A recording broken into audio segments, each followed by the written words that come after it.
What is up, everybody? Welcome into the Rip City Retro Summer League Game 1 recap. I'm Eric Brandt. Thank you for joining me here tonight. The Blazers, tell me if you've heard this before, build a double-digit lead in the first half. I wouldn't say they're playing particularly well, but we're getting the job done, not allowing Phoenix to score. And then the second half was a completely different story. Fell apart in the fourth quarter there, and Phoenix comes back and beats the Blazers. Last second shot attempt falls off from Stewart, and Blazers lose their first Summer League game, which will make it very tough for them to contend for a Summer League championship. But I don't think any of us thought this year was going to be one of those type of seasons looking at our roster. So, obviously, the big story from this game and for any games he plays in is going to be how Yon Hansen looks. I don't know what you guys thought about his game tonight. Obviously, hitting a couple threes is good. His three-point percentage, both in China and for Portland last year, was not good. So he definitely needs to improve that. I thought he had a couple of nice passes. We know he can pass as a big man. And obviously he had one really nice drive to the basket, resulting in a dunk. Like to see that. Defensively, it is still very ugly for Yon Hansen. He's just not quick enough to stay in front of guys, which results in fouls a lot. Can't beat players to the spot. And then they only called it once on him this game, but he absolutely just stands under the basket. Maybe he's getting confused with international rules versus NBA rules, but he got called for defensive 3 seconds a lot in limited minutes playing for Portland last year. Now in Summer League gets another call tonight. I don't know if he still has to take a huge jump on that end. So did some good things tonight. Some other stuff looked like there's a reason why they have him like fourth on the depth chart right now and keep signing big men. But yeah, I don't want to like kill Young because we all know it's a struggle. My main takeaway from this game, Phoenix has a couple players that are obviously draft picks from recent years that are going to make their roster, Fleming and Malawach. But other than that, I got to be honest with you, I didn't see a lot of NBA players in this game on either side.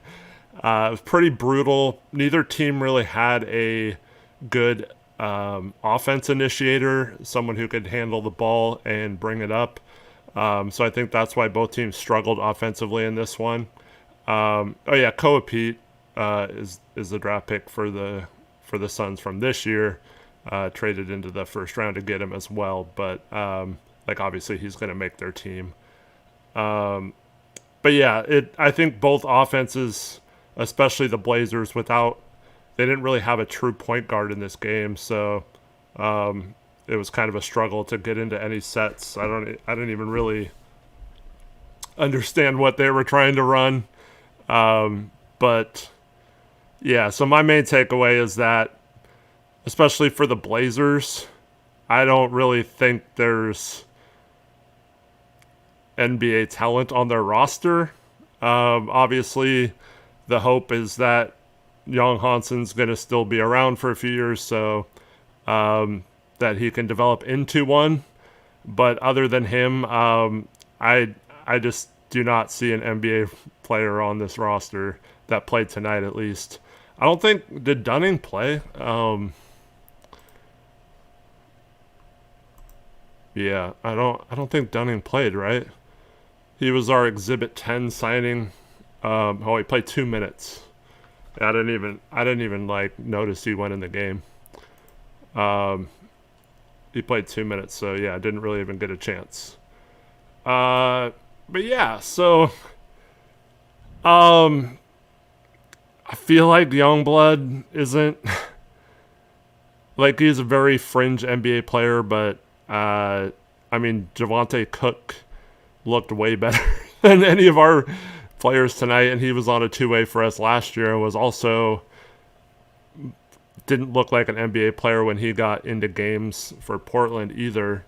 Looked pretty good tonight, but just has him and Stewart have such an experience level in summer league over a lot of these players. But I don't know. Youngblood doesn't seem like he's ever going to be like a quality NBA player.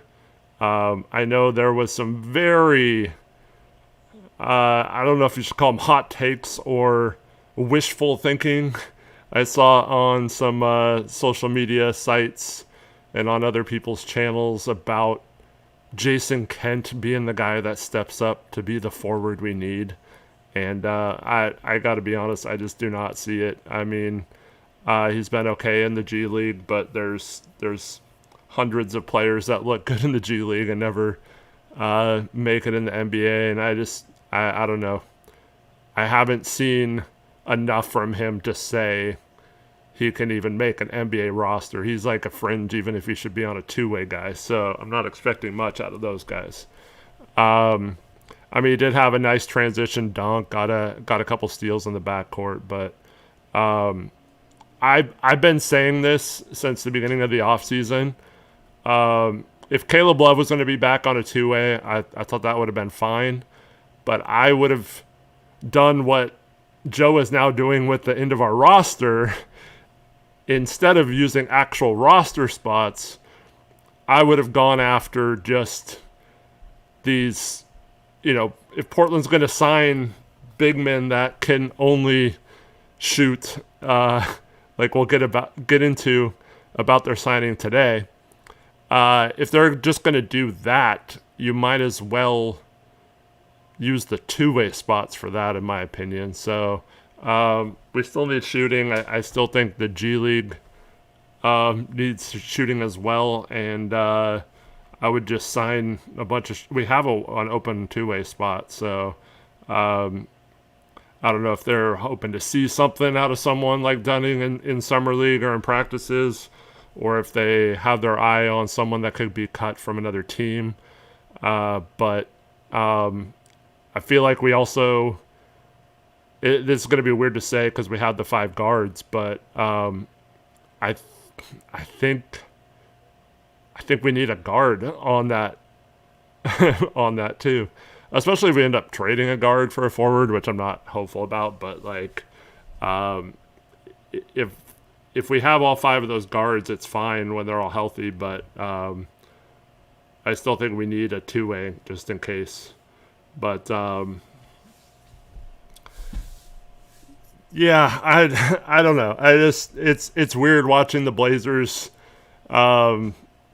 without any like one you can like. I just kept watching, hoping someone would be like, "Oh, that was nice." Like that guy definitely deserves a little bit more attention for possibly making a two-way spot or something, and I just didn't really get that from anyone in this game. I don't know if any of you saw anyone on the Blazers that you thought too. Adam,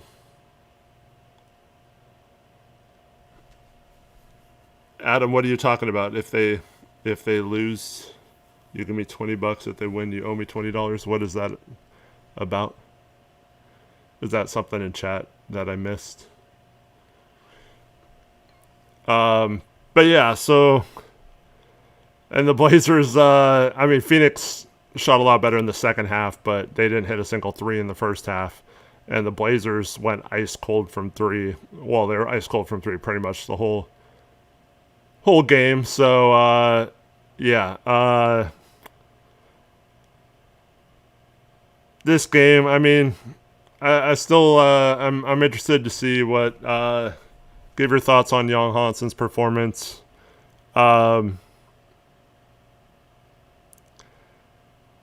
He's fun, I guess. Like, he's fun.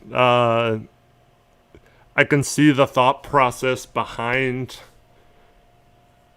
having certain skills that are useful. It's just, you can't really, you can't survive on just being a good passing big man if you can't really do much else. And actually, he had 3 nice drives. I thought his last 2 drives, the dunk in the first half, and then he had 2 in the second half. He does the he's got really good footwork, but he also travels a lot, and he does the Denny like teetering on traveling. I thought the first one he got away with the travel a little bit. I don't know if in a regular season game if they let him get away with it, but yeah, still it does make me.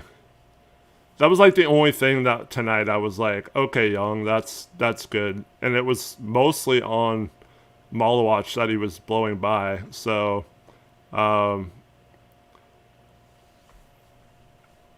yeah, so that was nice. Just having a couple drives. A lot of turnovers, though. Let me see how many turnovers he finished with. Yeah, 4 turnovers.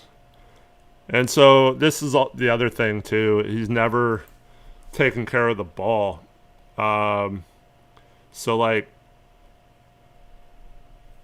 you have a ton of turnovers to a few assists tonight, 4 to 4. I guess in Blazerland that's kind of okay. But yeah, I do agree. Shady said he was at the game tonight. I do agree that I like he's transformed his body a little bit to be a little bit more agile. He's so slow though that I don't know if anything he can do can really make it to where that's never going to be a weakness of his game. But he had a couple promising things, but this is also his second summer league. He's played international basketball.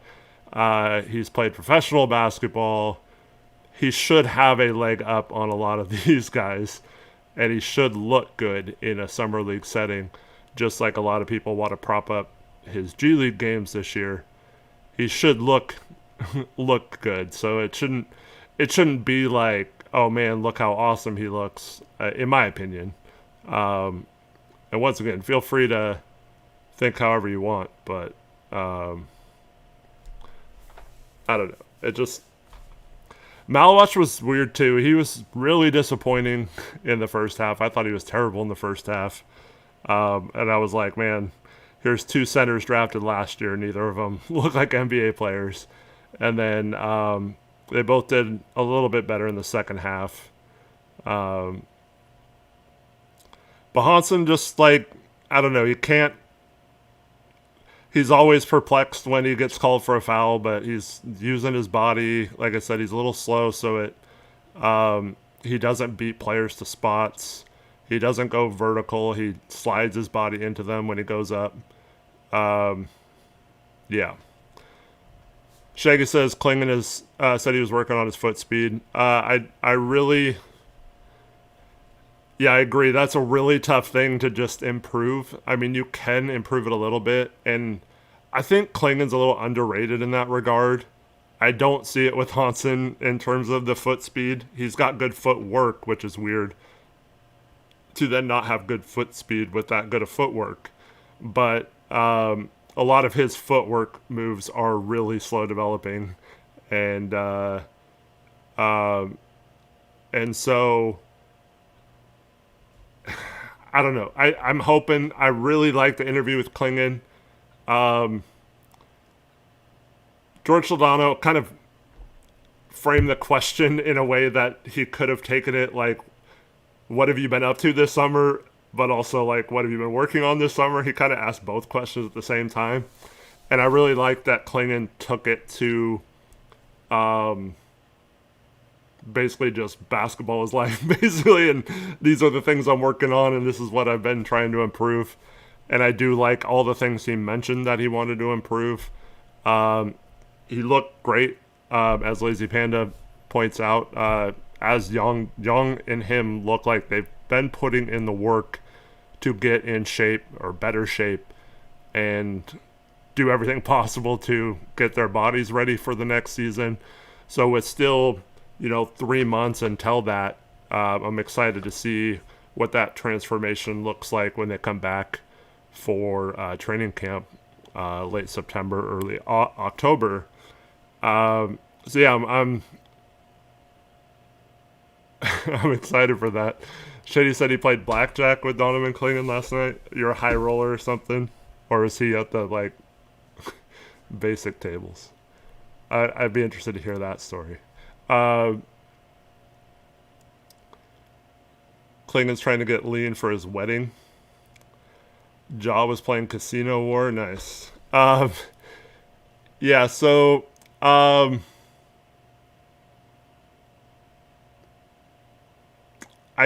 still Young's puzzling to me because he does things that are NBA level. He makes good reads. He has, I think the thought process is there with him at times. I just don't think the ability to process it and then actually perform what you're thinking is quite good enough to be an NBA level. And I don't know how you fix that. It's something that can kind of work itself out as you get experience. But like I mentioned earlier, this is a guy who has a decent amount of experience for how young he is. Been in the NBA for a year now. Like I said, has played some international basketball with China, has played professionally in China. So I don't know. I don't want to kill the guy, but I think there's a reason why Portland's loading up their roster with big men. Oh, you're staying at the Win? Yeah. No, I know they all roam around here. It's just, or roam around when they're down there. It's just, I would assume a lot of NBA players are playing more of the high roller sections. So I was wondering if you were in a high roller section or if they were just out in the main area. Because that'd be pretty awesome to be around the Blazers doing that. I definitely need to get back to Summer League sometime soon. That's high on my priority list. Yep, hit a couple threes. Much like Donovan, it's very similar. If Yon can consistently hit threes, it does improve his outlook. I think, as we'll talk about with the other bigs the Blazers signed, if you can stroke it a little bit from three, it does give you a little bit of stretch ability. It gives you some pick and pop ability. Combined with the passing, you can kind of run the offense through them. At the same time, this is much like what happened with Klingan this year. All of Young's threes are almost usually just wide open, stand there for 5 seconds and shoot the ball. So I think most NBA players should be able to hit a couple threes if you're getting that wide open of looks. So good to see him actually knock a couple down in that second half. Like I said, had a couple of promising drives. Youngblood and Kent, man, I don't see it, man. And there was no one really else. I didn't see anyone in chat mention anyone else that impressed him in this game from the Blazers. Is there anyone that stood out? Because our two guys on two ways who should have probably had a good game tonight combined 6 of 23 from the field. Kent's 3 for 10. Youngblood is 3 for 13. Yeah. So 6 for 23 combined. Frankie Fiddler, our other starter, 3 for 9. Kent and Youngblood went a combined 1 for 13 from 3 as well. So definitely we're not hitting threes in this game. Stewart, 8 for 18, had 21 points, but this is like his 47th Summer League, so wouldn't really read too much into him having some good games, but, he played okay. Yeah. Jaylen Martin, 0 for 6 from the field. He was pretty brutal outside of making a couple free throws. No one else really had even an impact. Jalen Bridges was 2 for 3 from the field, but only played 15 minutes. Yeah.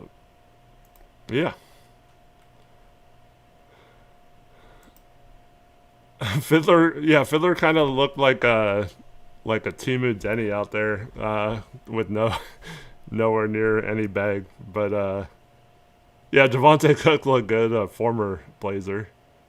I don't really think anyone looked great for Phoenix either, outside of Malawash had some good moments in the second half. Cook obviously did well.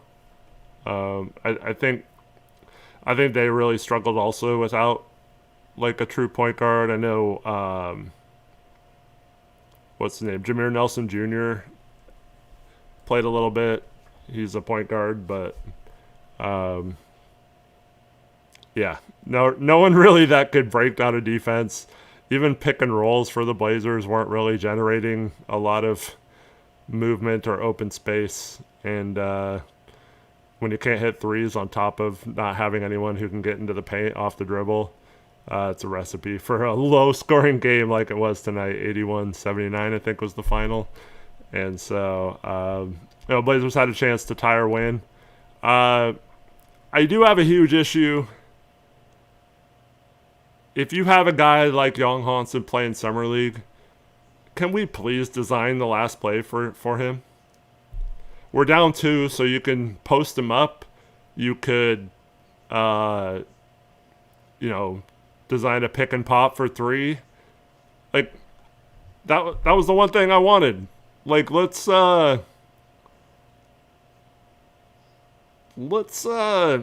give him a chance to win the game or tie the game, right?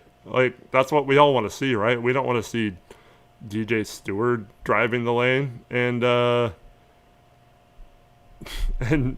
shooting some floater over the defense. We wanted to see Yon Hansen there, right? So that was disappointing. There was a break in between that play. I don't know why the Blazers took it full court instead of advancing the ball. But, would have liked to seen that be in Yon Hansen's hands there at the end. Shout out to Hellblazers for the $1 super chat. Thank you, man. It says pick and pop. I don't understand. You have one NBA guy on your roster. Just give him a chance to win the game. That could have been huge for his confidence if he hits a big shot there or something. That can really spark something. So, yeah.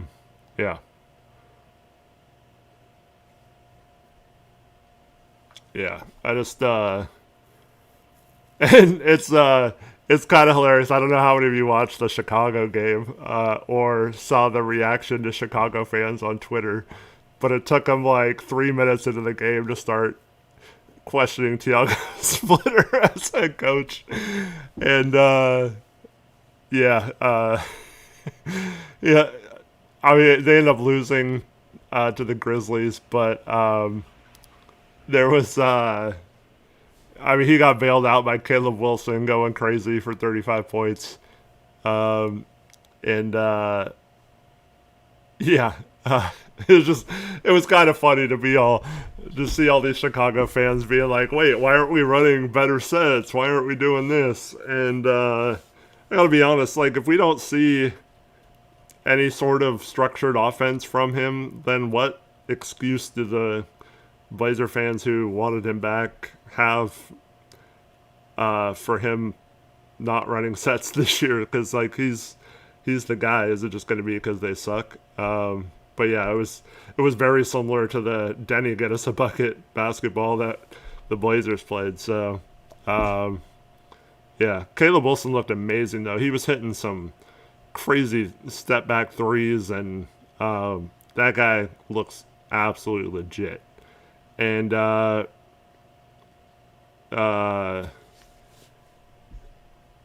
yeah, so I mean, Boozer looked really good too. He's just such a solid player, and I think people way overstated that he wasn't like athletic or anything. I think he's just so good that he'll be fine. And I watched the Wizards Jazz game last night too. I thought even though they both struggled shooting the ball, I thought they both looked okay. Although the Darren Peters had like 9 fouls and a bunch of turnovers, but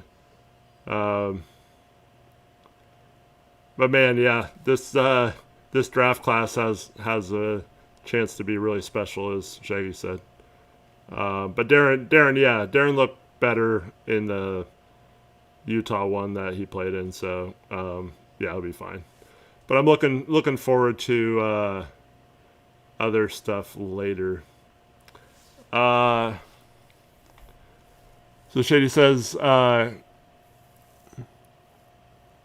Cronin was talking to Mike Dunleavy for about 25 minutes before the game.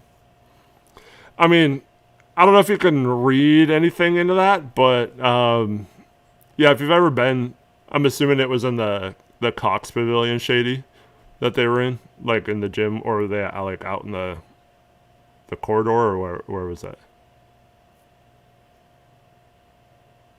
So it wasn't, if it was in the small gym, it was at the Cox Pavilion? Okay.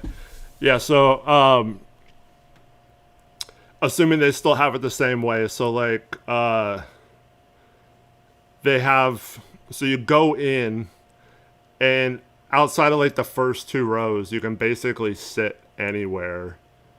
But they have like the last like few seats on the far side at the end of the gym, like kind of roped off. So like that's where all the GMs usually sit. Now when I went, so Rick Carlisle was the coach of the Dallas Mavericks, and the Mavericks were playing before the Blazer game. And so like I was sitting in the seats like directly behind Mark Cuban and Rick Carlisle and the whole like GM, like the front office of the Dallas Mavericks. That was crazy just to like be sitting there like listening to their conversations and stuff. So yeah, but like a lot of the GMs, like Portland's GM at the time was like sitting behind the rope, so you like couldn't go sit by him. And so I'm assuming that's what Shady's talking about, is that Cronin and Dunleavy were up top in the bleachers in the roped off section talking to each other. But I don't know. I mean, we could. Yeah, I don't know. I think like there's some rumors. It was always like everyone just assumed that Draymond was going back to Golden State when he opted out on like a long-term deal, just cheaper, lower annual amount. But if they don't get LeBron, could we be talking sign and trade for Draymond? I don't, because they lost Post. Post would fit in with all our signings recently. Let's see. Steakhouse buddies, yeah. Yeah, throwback to three summers ago when that particular tweet blew up. Man. So would I like Draymond here at his age? I would like Draymond at the backup four a lot more than City Sissoko. I'll tell you that. I don't know who would I don't know if it can be that because I have no idea who the Warriors would want from our team.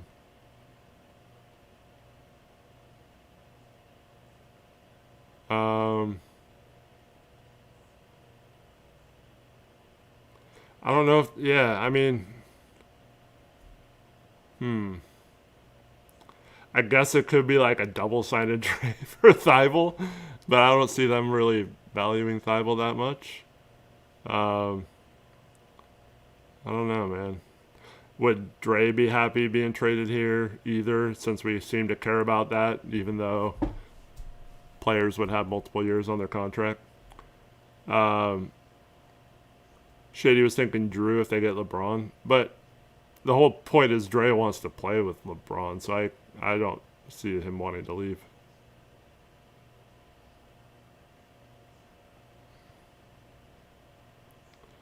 That's not true, Lazy Panda. That's a lazy narrative that's going around to excuse inactivity. So he says you can't bring Dre in. You're going to get yourself in cap issues in 2 years. And besides, Draymond is, I mean, he's an older player who it would be, like, obviously if it's a sign to trade, it has to be 3 years, but they don't have to all be guaranteed. And also, I mean, he's not getting a max contract or anything, so... So yeah, you don't have to worry about that. I mean, it could be. I've been saying this all along. I think Yoxel was like the perfect player for teams to get that were trying to like add a rotation player, and he's been awesome. Like he's too good for summer league. Like he's just like super physical. I know he's older, but man, he just like knows how to use his body and just is showing people up. So Draymond is not getting 30. He just opted out of $25 million to sign a lower deal. He's not getting more than $25 million. There's no chance he's getting more than $25 million. Yeah. And then, I mean, like Richards is okay. Like if we just needed some forward depth, maybe. I mean, we're just basing this off of them talking, so that might not mean anything. They could have just been talking. I do know at the deadline before they made the trade with Atlanta, we did talk to the Warriors about Kuminga and Moody. Nothing ever got close or anything, but I know that they did talk about it. And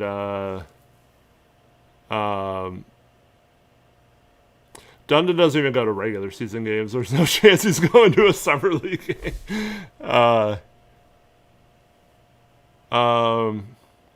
But like Moody had that horrific injury last year. I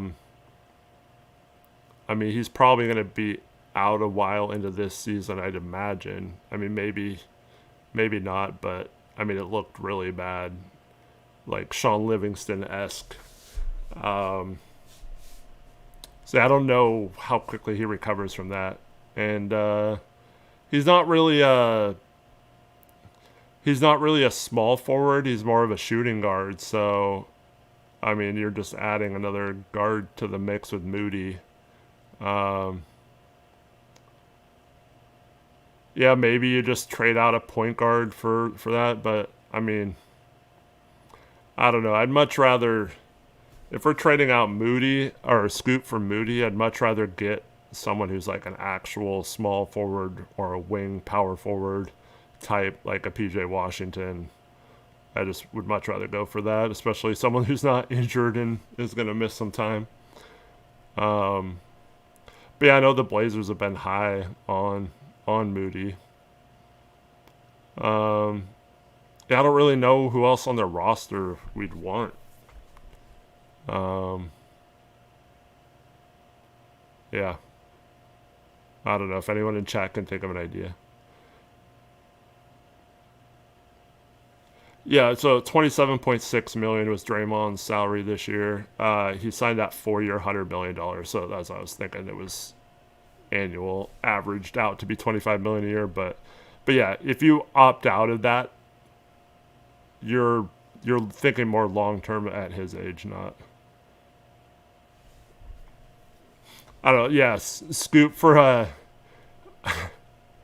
injured player who isn't necessarily even better than Scoot. I don't see it, man. Scoot for Yoxel, we'd have to give up a lot more for Yoxel than just Scoot. I mean, we could make that move if we added a bunch of picks. Maybe they'd be interested. Yoxel would be. If we had Yoxel off our bench right now, and I don't even like I don't see why the Warriors would trade Yoxel right now, especially if they're still trying to win. If we had Yoxel, I could definitely. I would be much happier with the way our roster was forming out if you had him to back up the 3-4 positions. Someone who can handle the ball a little bit, plays good defense, is physical. That's the kind of player that Portland and Joe Cronin has said he wanted for multiple seasons, multiple off seasons. Has said they have to get players like that, and then they go out and get another 6'2" guard and some centers who aren't known for playing defense at all. So I don't know, man. I would love if Cronin can fix that by bringing in a player like Yoxel. It feels like his value is so high right now. It'd be really hard to get someone like that. They turn Sharp into a star. Yeah, I mean, if there's someone who could get Sharp to play off ball better, which I think ultimately would be key to unlocking him a little bit. I think that Golden State offense that's kind of free flowing. Everyone moves around. The ball doesn't stick very much. I do think that would be the most ideal spot, or one of the more ideal spots for him to blossom. But yeah.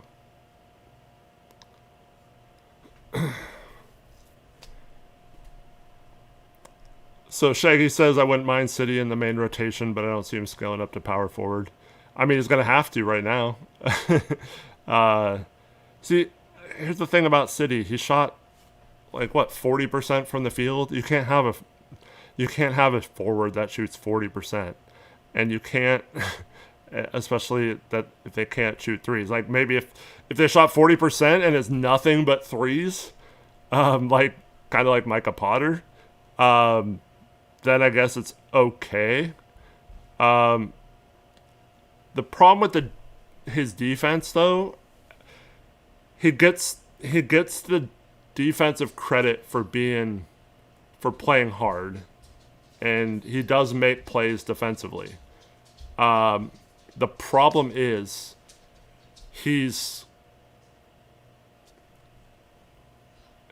I don't know how to put this without it sounding really bad.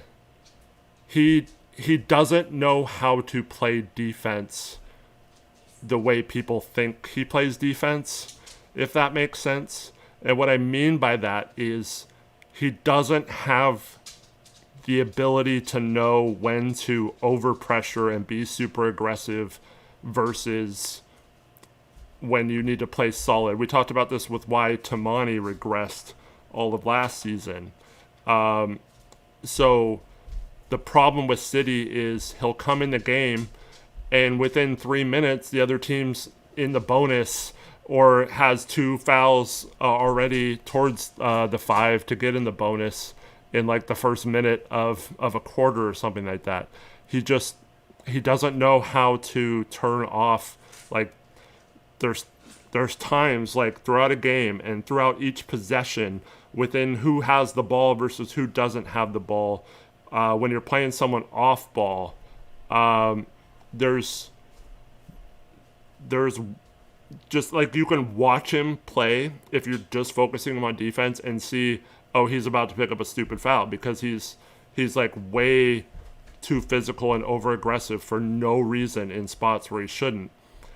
And then that just, when you're over aggressive and you don't have a reputation, which maybe he can earn eventually, but he's not getting away with it like a Lou Dort gets away with or something. So I do appreciate his hustle, and I do think he could be a really good defender, but the defense is severely overrated if he's also costing his team by fouling a lot and being over aggressive, getting backdoor cut because you jump a passing lane when the pass wasn't even coming, things like that. So I don't think his defense outweighs his severe limitations on offense. He shot the ball terrible from the field, and that's okay if maybe you're a lockdown defender or you can hit threes, but I mean he doesn't really do that. So yeah, I'm really struggling with our forward depth, but he's like our third forward right now. So, yeah, he's like City's the perfect like 11th through 15th guy on the roster. You can throw him in. He can change a game with his energy. Same with like a Blake Wesley last year. You know, we didn't need his position, so we didn't bring him back. But, you know, those kind of guys are perfect in a small role that if you have injuries or a player in foul trouble or something, they can step in, use that energy and physicality to maybe change a game. But if you have to rely on him for 82 games to be your third forward, we're in a world of hurt, in my opinion. He's just not good enough. And no offense, I really like that guy. So I'm rooting for him. Hopefully he's well. And like as of right now, he's gonna have to be. Yeah. So the Blazers today picked up Micah Potter. It's going to be confusing with two Micahs on the team now. So we picked up Micah Potter off of waivers from the Pacers. Had a pretty good season last year, albeit for a tanking Pacers team that didn't really have. They didn't really have the. We've seen that the last couple of years where you could put up numbers on a bad team if you're a certain type of player, and I'm not.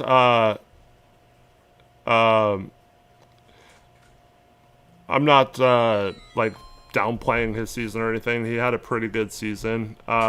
So here's just my issue. So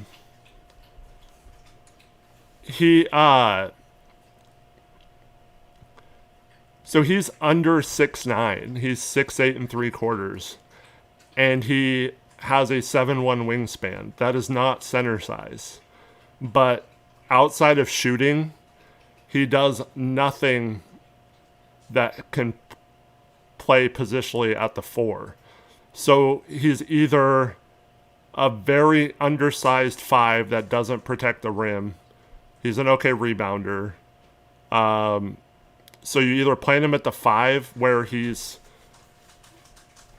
basically has no length or versatility or anything to play the 5. Or you're playing him at the 4 where he's gets absolutely cooked by 4s and cannot keep anyone in front of him. So I know we needed shooting, like we just needed to add a shooter, so it's fine. It's just the problem is we've made this roster out to be like we're gonna have to depend on one of these guys, whether it's City or Micah or Brandon Carlson to play somehow the four. We're gonna have to figure out a way for one of them to be actual rotation player at that position. And Veet has a little bit of height, but there's no way that dude's a four in the NBA either. Like he's like a shooting guard slash small forward in just a little taller frame. So how bad is Mike on defense at the four? I'd say probably the worst defender in the league if he's playing the four. And I'm trying not to be like I'm not trying to be negative. We needed shooting, so it's fine to sign someone like that. It's also a non-guaranteed contract, so who knows if it would make the team. But he's probably one of the worst defenders in the league if he plays the four. And he's not big enough for the five. Like I said, 6'8" and 3/4 with a 7'1" wingspan. So it's like a lot of these guys, like Jaden Quaitons or trying to think of like a Nick Claxton types that are like 6'9", 6'10", Jared Allen,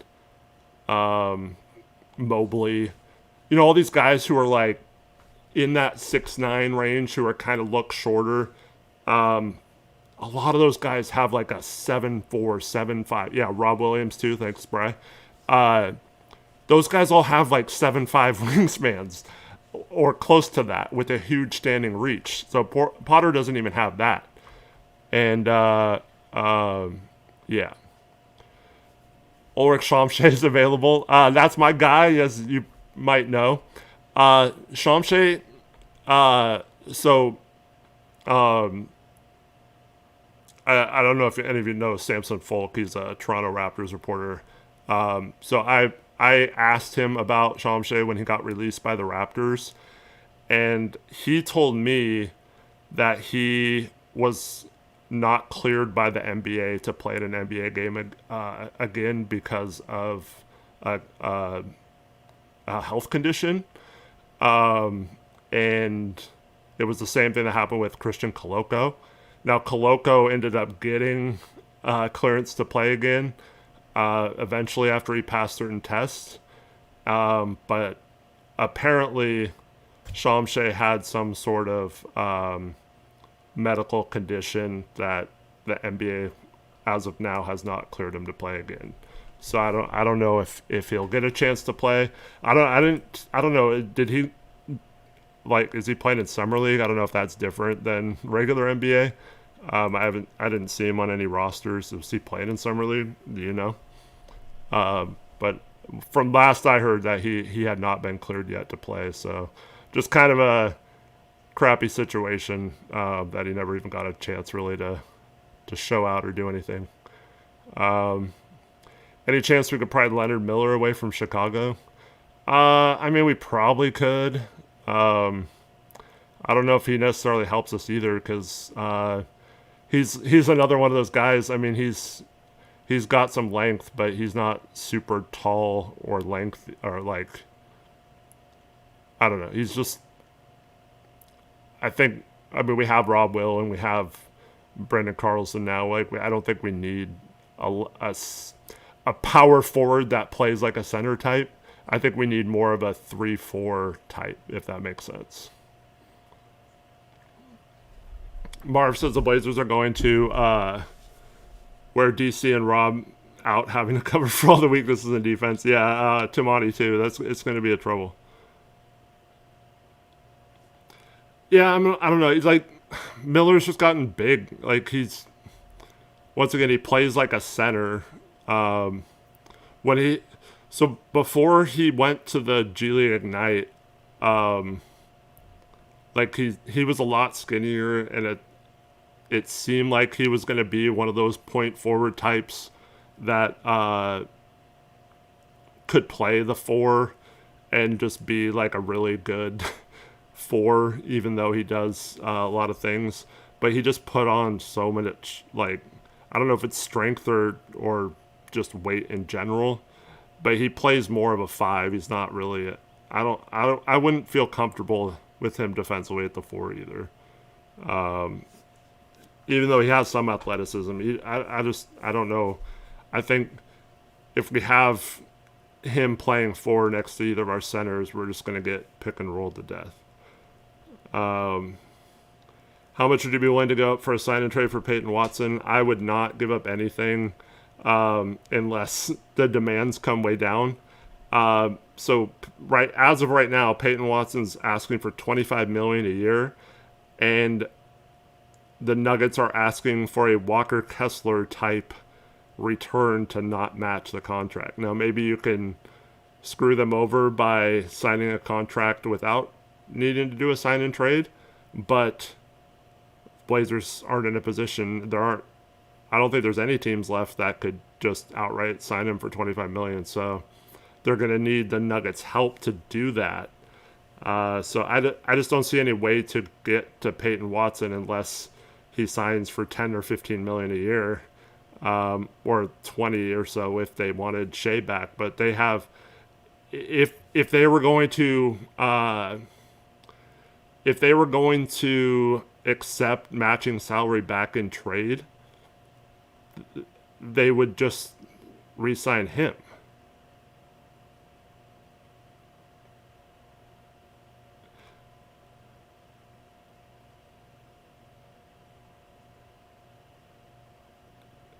He was not playing small forward for the Bulls, Shaggy. I don't. Maybe Basketball Reference says that, but they had no centers. He was like their only big man for like 15 games as of a stretch after the trade deadline last year. Like he was one of their only bigs. So I don't know what you're talking about.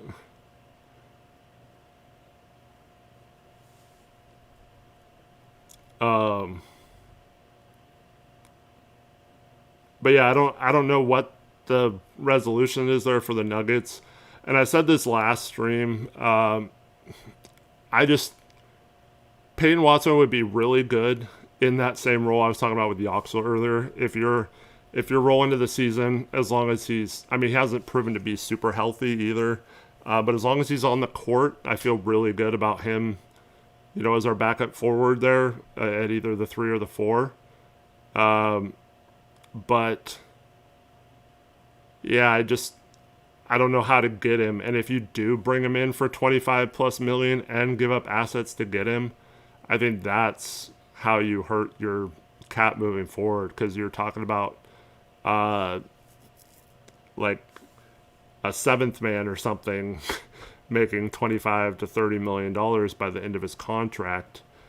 And I think the NBA, the more players you have in that range, you either have to have stars making reasonable amount of like obviously Denny is the extreme example of that.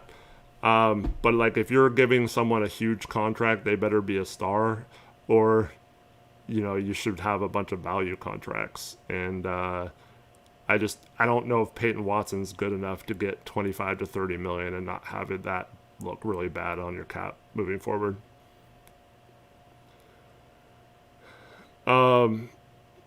Yeah, and I talked about this with some people. So like, here's the deal, and this is why I got so upset about the Jaylen Brown thing, not just going for him when you have a chance to get him. It's because I look at people saying, well, when the next star is available, we'll be in position for that, one that fits better maybe.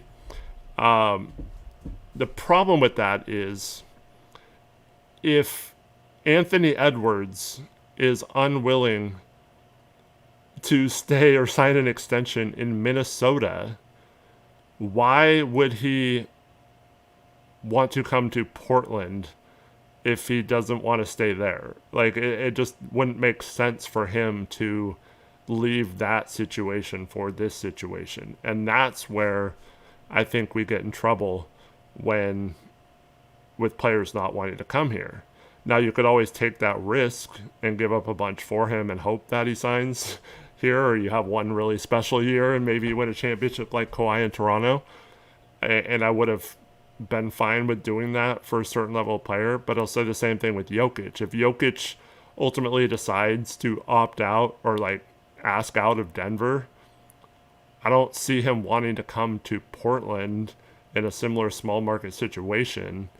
He's going to want to go to the Lakers and play with Luka, or Anthony Edwards is going to want to go to a big team, or the Atlanta Hawks. He's from Atlanta or Georgia or something. So I don't understand why the narrative now is that we didn't trade for Jaylen Brown because he didn't want to be here. The dude had 3 years left on his contract. Who the F cares? Even if that was true, which it isn't. Even if that was true, you trade for him and he has to play here. He's not going to sit out for 3 years, $180 million. So that's different. If a player's under contract for several years and you make a big offer for him, like let's say we got Anthony Edwards with 3 years left on his deal, that's different, completely different. Give up the farm for him. Like, give up all our picks and any young guys they want for Anthony Edwards. But to not do that for a guy that has 3 years left, and I mean, we have to be honest. If we asked every player before they're traded here if they want to come play here, there are very, very few players. That's why I gave Jeremy Grant so much credit. But there are very few players who would be like, oh yeah, I want to go play in Portland. That sounds good. Bring me on. I mean, even Ja, I have to give Ja credit because he said all the right things, and he seems like he genuinely wants to be here and is excited for a new chance. But if you asked him before the trade, like if you were his buddy and you're like, hey, Portland's thinking about trading for you, what do you think of them? There's no way he'd be like, yeah, I want to go to Portland. So outside of maybe Nike got to him, like the rumor is.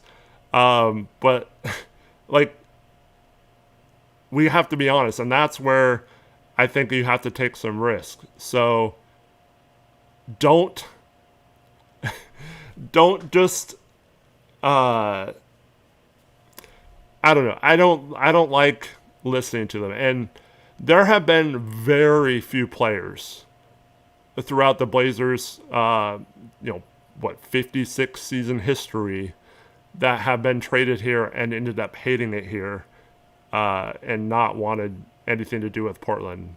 Now there's some players that obviously left, but once they're here, most players like Portland outside of, if you're a partier and want the nightlife, but you don't play basketball during the summer. Like, you can still go to cities and you're still traveling half the year as well. So, I don't know. It's just, I think Portland should just go for it sometimes with some of these players, but we're going to get the same thing with Anthony Edwards and Nikola Jokic that we got with Jaylen Brown and Giannis, and they're going to tell us that they're not signing an extension here. And so I just find it really hard to believe we'd then trade, 7 first-round picks or whatever it would take to get those guys. But yeah. So yeah, I think the Micah Potter signing, it's funny. I mean, Portland fans, and I'm a Portland fan too. Like, I do this sometimes as well. I'm not calling out anyone in particular. And I've done this over, hundreds of guys throughout my 47 years of being a Blazer fan. But us Portland fans treat fringe/non-NBA players like they're all-star players and can be talked into them being a quality piece more than any other franchise I've seen in any sport ever. It's crazy how we sign someone who's barely an NBA player and everyone's like, wow, this is a really good signing. Like, wow, Joe's cooking. Like, wow, we just found our shooter, like This guy, like, outside of a tanking New Orleans or Pacers team last year, has barely been in the NBA. Like, he's barely made rosters. So it's kind of funny how we prop those guys up into being something other than a 15th or 14th roster spot. Um, like I said, I'm guilty of it too. But yeah, when we got beat, we all propped him up as well. It's kind of crazy, it's like no, like 95% of our fan base has never heard of Micah Potter or Brendan Carlson before this offseason. And now all of a sudden it's like, oh, look at these guys Joe added and all this stuff. It's kind of hysterical. But no, this doesn't help us contend or fix any of our weaknesses. In fact, all of our, outside of that Carlson and Potter can kind of shoot a little bit, they don't help the problem we created by trading for Ja, and that's going to be that our front court has to all be really elite defenders, or we're cooked. So it's good to add shooting, but I just have a tough time thinking that this is our strategy to say for 4 years that we need to add all this length and athleticism to transform into a physical defensive team. We actually do that and add some pieces that actually do that. And then we just finally are at a chance to maybe take a step up into where we can start talking about making moves to take that next level and stuff and to get deeper into the playoffs. And we're just like, no, we're just going to go back to trying it the old way. And obviously did not work. And just hope that this time it works out differently. So kind of funny that's their plan right as of right now. But hoping like heck it works, because obviously want the Blazers to win. And I tweeted this out yesterday.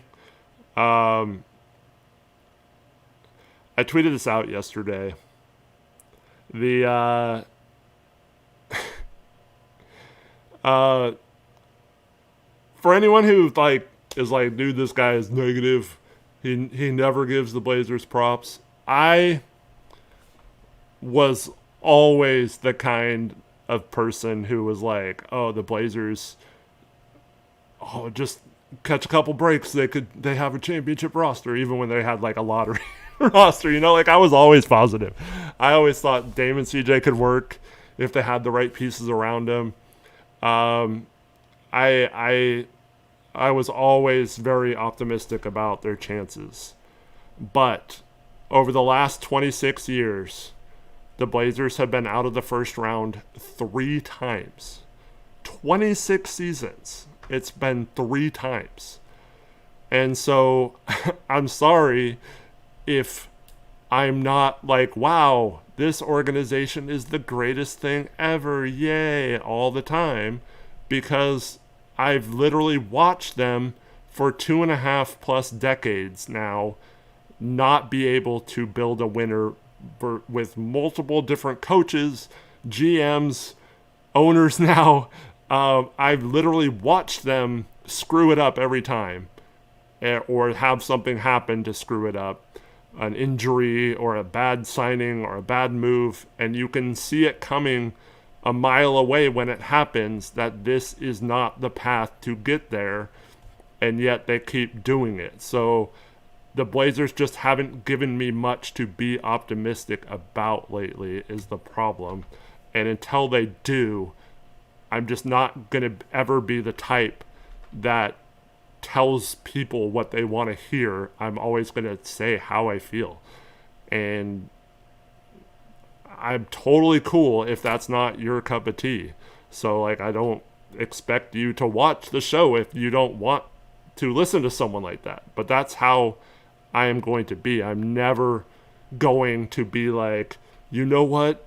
I'm not going to say a bad thing about Yon Hansen tonight because some of his fans might be watching, and I just have to make sure it's positive so I don't get them to tune out. I don't really.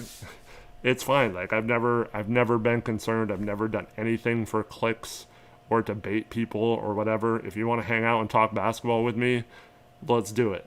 If you don't, there's plenty of channels out there that sugarcoat every little thing and spin everything that happens into a positive light. And honestly, I'm like one of the few people that hasn't gotten worked up about Dundon. And that's because all these people have been acting like the Blazers are some world-class winning organization.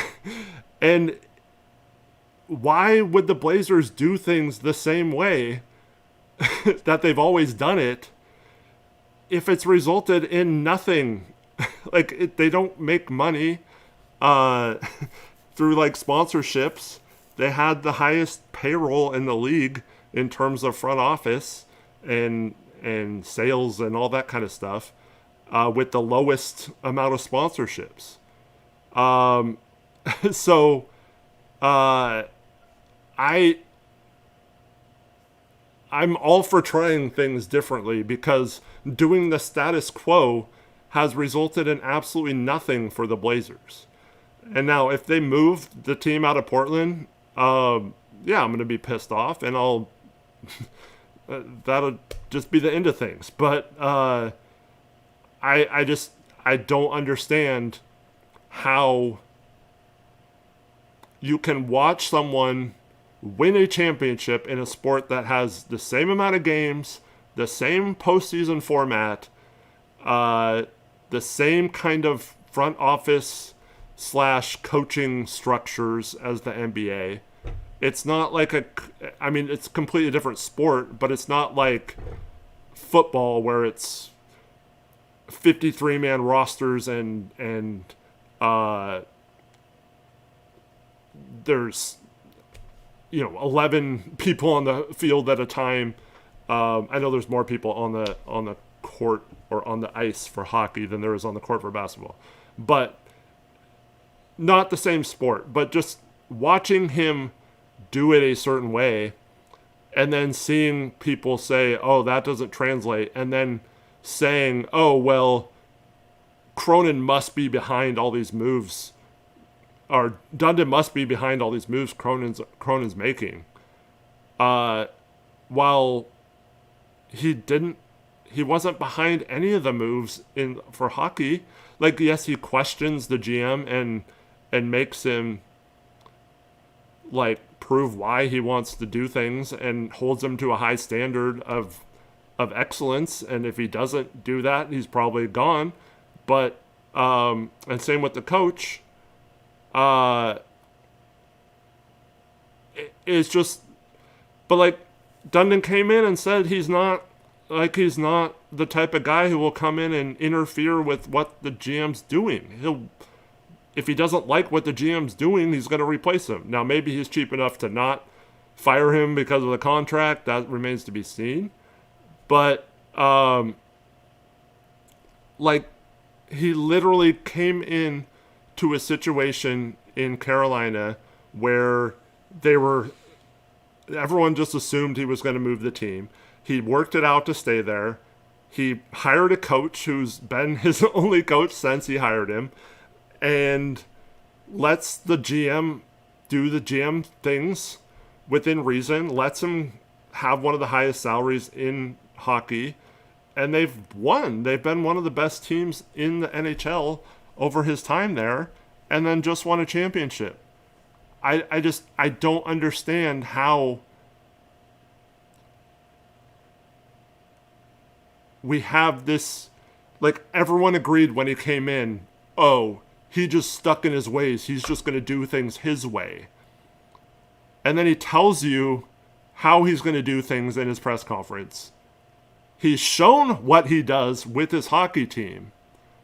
But all these media people want you to believe he came in and just did the exact opposite of what he said, that he's behind the Jaw trade because he likes dirty transactions and like he's meddling with these signings, like he's telling Joe what to do, and he's gonna be cheap with the coach and not keep him around. And what are you talking about? He didn't do any of those things. I don't understand. And so I'm willing to give Dundon a chance. I'm not trying to like bootlick a billionaire or whatever. Like, if they move, screw everyone involved, including the city of Portland. But I just saw this guy win a championship and be very successful making deep playoff runs. So I'm willing to give him the benefit of the doubt. Yeah.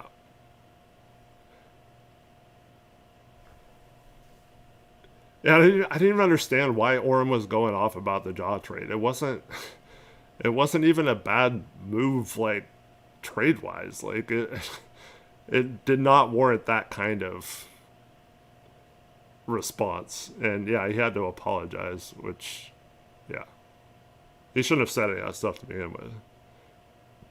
I don't get it. Like, we're all just killing Dundon and yeah. And yeah, Phil Knight would have. I saw some people talking in chat. Phil Knight obviously wouldn't have moved the team. I don't know if he puts in more of his own money. He's already putting in a ton of money to that area, so maybe he would have been fine putting in a little more to the Moda Center. But he didn't. It was an open bidding. Anyone could have bid on it. Phil Knight was never involved in the bidding process once his lowball offer of less than half of what the Blazers eventually sold for was turned down. So, I mean, he didn't step up when he could have. Yeah.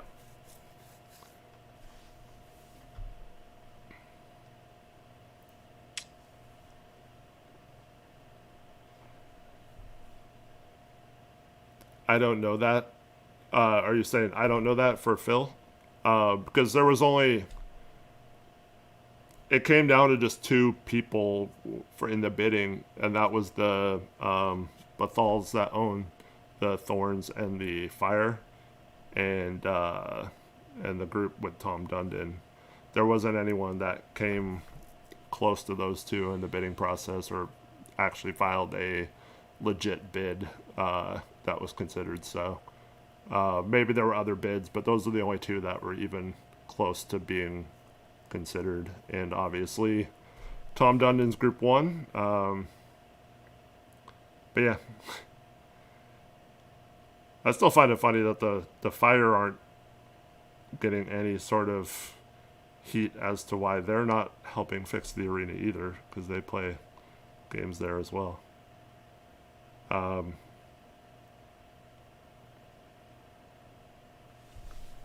Yeah, so, I mean, obviously Phil could have stepped up to the plate if he wanted to and outbid Dundon, but there's likely a reason he didn't. And yeah, we can't change that now.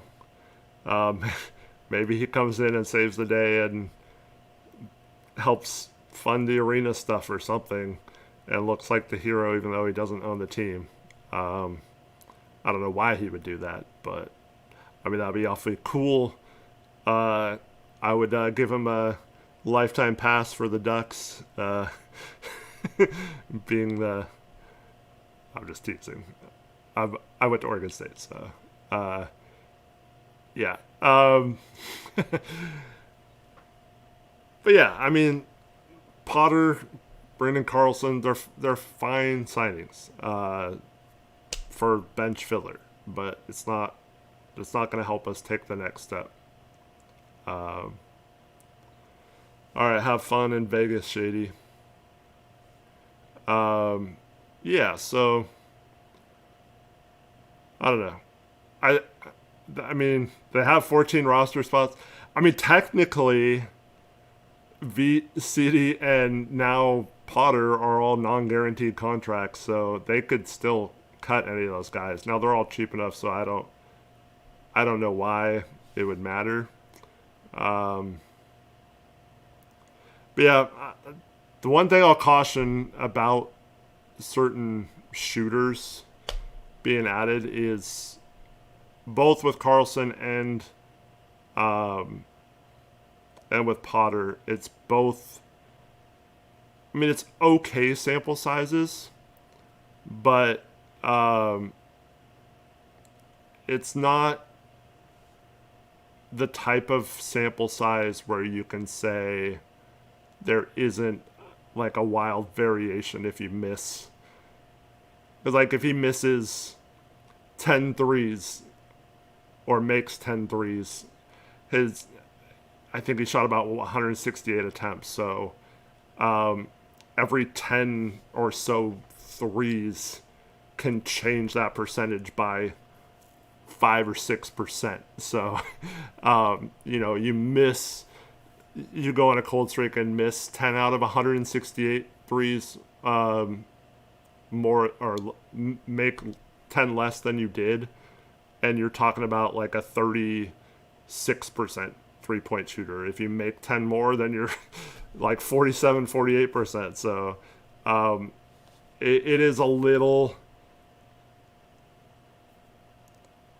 it's still kind of up in the air like how consistent of a shooter some of these guys can be, but I think it's good that they got a couple of guys for minimum contracts that you can say are shooting.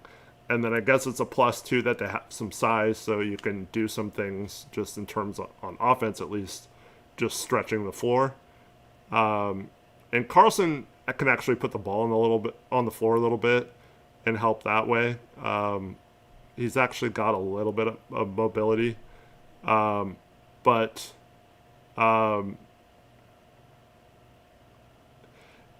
there's still, it's weird because there could be a guy, I'm trying to think of an example. Well, like Klay Thompson is a good example. What did Klay shoot from 3 this last year? Because like everyone,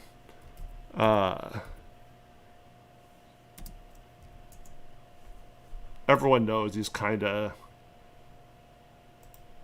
I wouldn't say washed, but kind of washed. He shot 38.3%, which is still pretty good, but not great for him.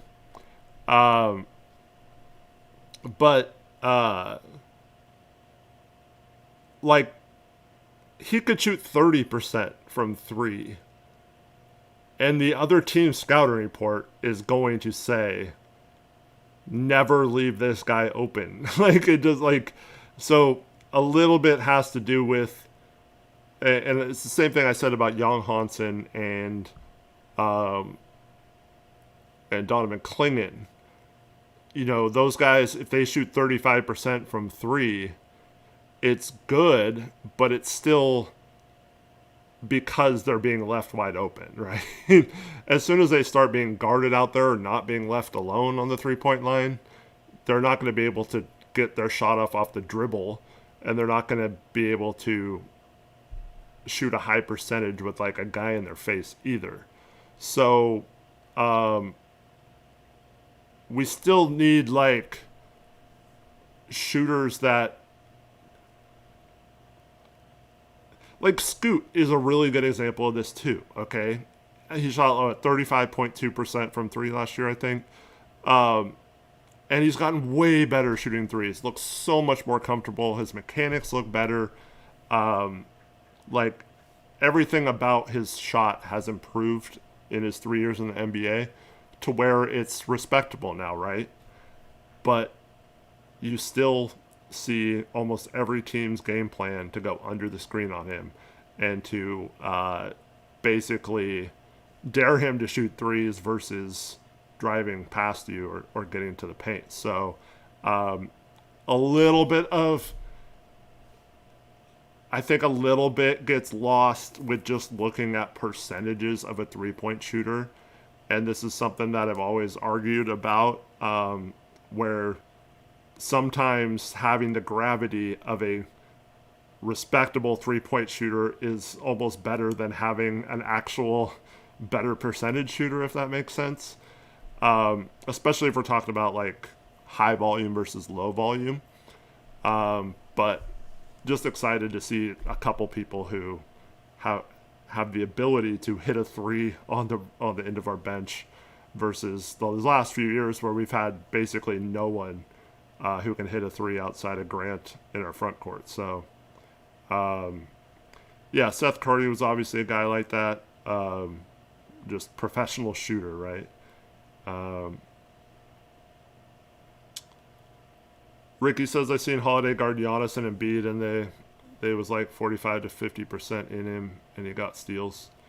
I mean, it's one thing to like switch off on a possession or two, but it's totally different if he's having to guard them like as the main game plan of a game. So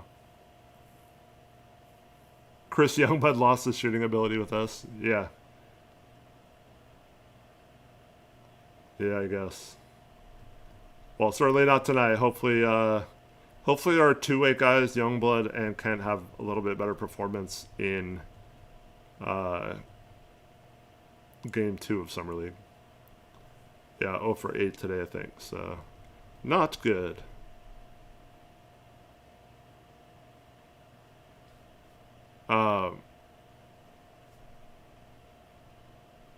Yeah, so Blazers lose their first Summer League game. The dream of a Summer League banner once again is over.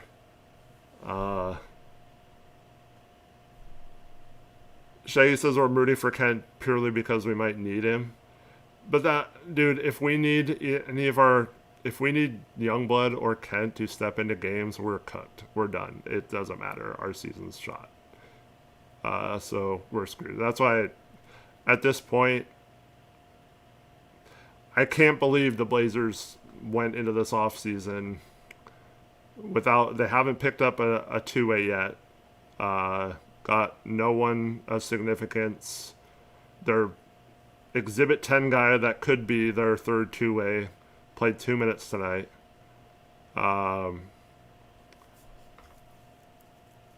Yeah, so I don't really know what they're doing with those positions. It almost seems like if you wanted to add bench shooting or defenders or something, you should be looking for those types, just picking the best shooter. And I still think they need an emergency guard just to have on a two-way, just so they can, in case there's injuries or multiple injuries or foul trouble or something. But yeah, so hopefully they clear that up. They do have 14 roster spots, so this might be the roster. They could still re-sign Tease until he signs with another team. I'm still thinking they're in the running to have him be brought back.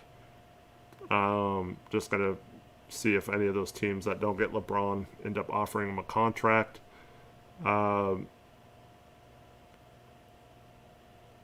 Youngblood is not a point guard. He's more of like a small forward type. Fiddler kind of intrigues you? Just the way he moves, or what?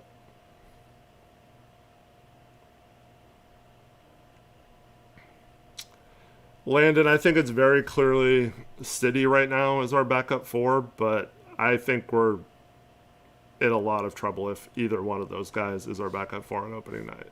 I don't think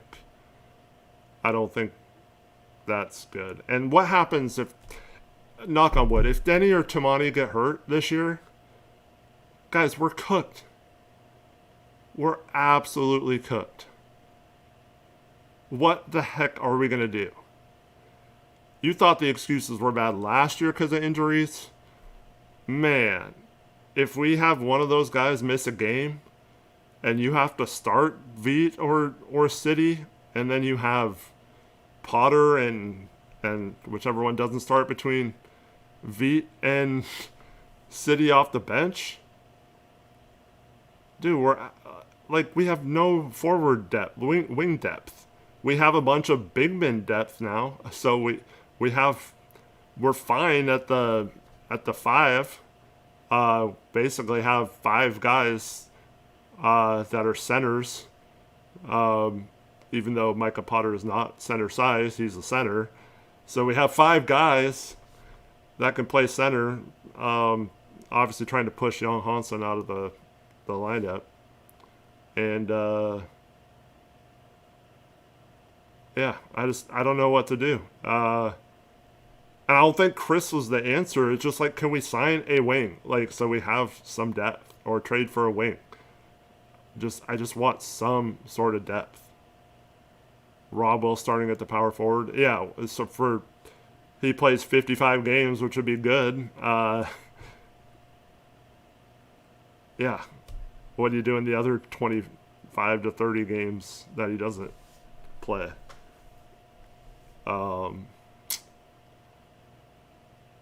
And who's our backup center? Carlson then?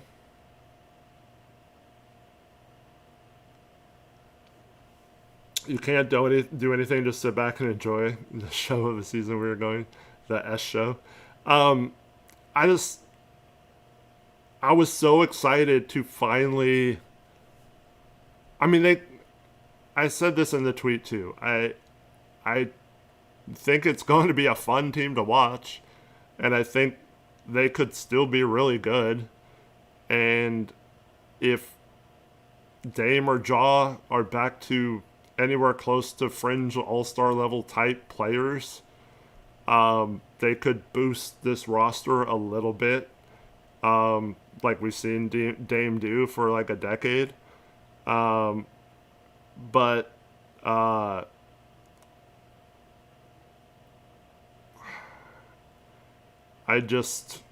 don't know how.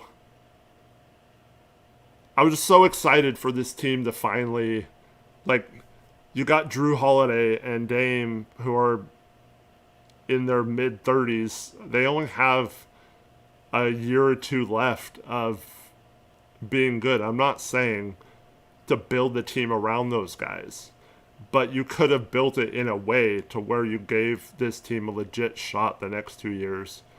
And then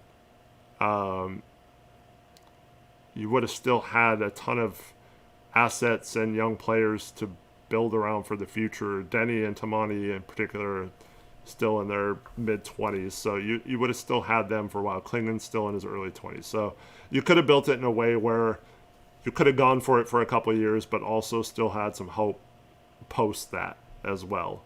But I felt like it was all coming to being the perfect time to just freaking say, screw it, let's just try to put the best team on the court that we can. And instead it's like, oh, we'll kind of dip our toe in by trading for Ja, but then we won't really balance the roster, so we'll kind of cap how good we can be just by restricting it that way. So hopefully a trade happens or some sort of move that alleviates those problems, but as I'm looking at right now, it just feels like they're trying to restrict the team from ever having to make tough decisions and having to give up guys you like and having to make hard trades and things like that. So, yeah. But then I'll just rant for a minute before I go off. But this is a thing that I never understand, why Cronin doesn't get heat for this. Okay, you draft Scoot. Then you understandably bring Dame back. You trade for Drew. You're rumored to have been trying to trade for Darius Garland. You were rumored, or Sham said we gave a rich offer for LaMelo Ball.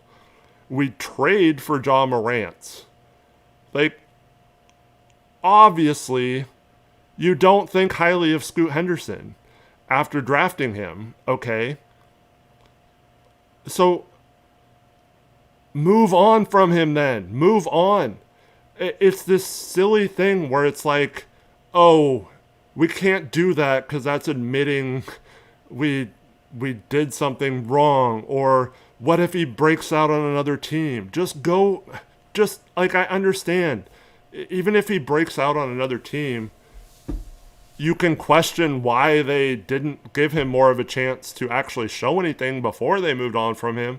But they're obviously putting him in a position to not have a chance to succeed here.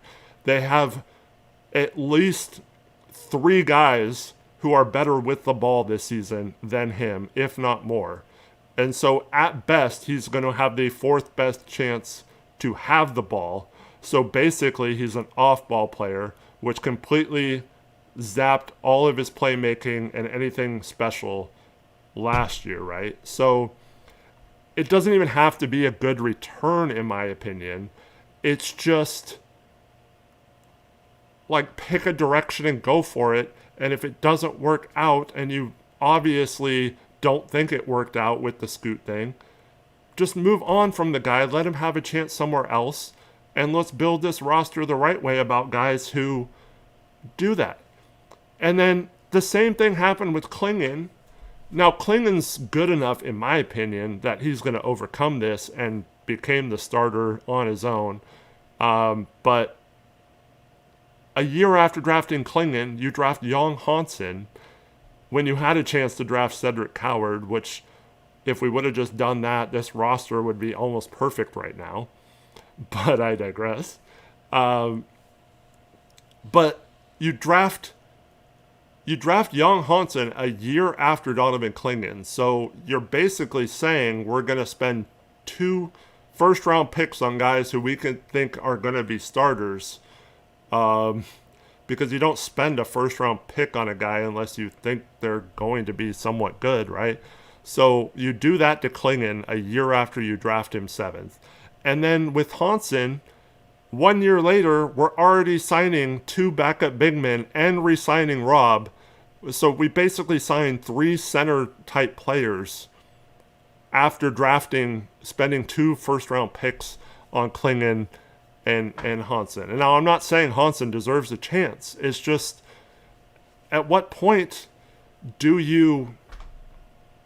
does any of the people who like support the team and want us to be positive, at what point do we say, okay, you made a bad pick, or it wasn't the right pick, or not the right fit, or whatever, let's find someone who is and move on from it. Like, quit GMing scared, in my opinion.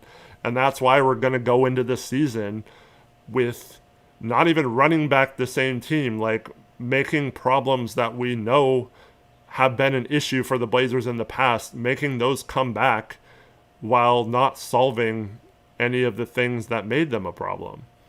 And so I don't understand why, if we're going to make a trade like the Jaw trade, just realize the repercussions of that and fix it.